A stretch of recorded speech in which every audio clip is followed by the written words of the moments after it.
Desperate to survive, he grabbed a knife and stabbed wildly at the water. To his surprise, he ended up catching a small shark. Since they had been stranded at sea, they hadn't eaten for a week. They had no choice but to stab the shark in the belly with their dagger. Sure enough, there were some small fish inside the shark's stomach. Starving, they grabbed them and stuffed them into their mouths. This was their first meal in a week. Once they had eaten their fill, they stored the remaining fish meat in their socks. Knowing that the road to survival was still long ahead, they had to cherish this hard-won food. By the time they finished, the lifeboat was covered in blood. They had no choice but to clean it up with their clothes.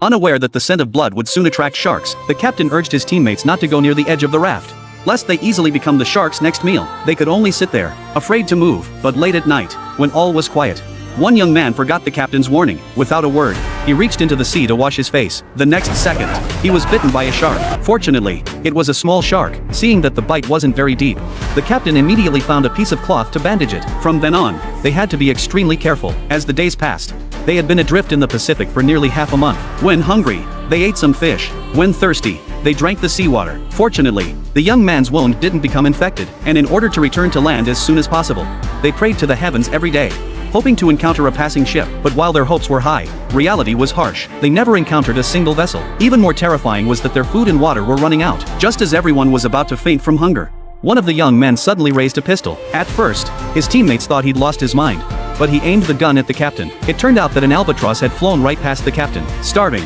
he pulled the trigger without a second thought. The captain, coming to his senses, quickly jumped into the sea. But just as he was about to swim back, he spotted a shark heading straight for him. Terrified, the others shouted for him to return. However, at that critical moment, the gun jammed at the worst possible time. To save his life, the captain swam toward the lifeboat and finally climbed aboard at the very last second. And so, risking his life, the captain managed to secure a little meat for them. But as they were eating, one of the young men suddenly realized, if albatrosses were found in this area, didn't that mean they weren't far from land? The captain, however, pointed out that these birds could fly thousands of kilometers. Just as they were about to die of thirst, the sky suddenly darkened.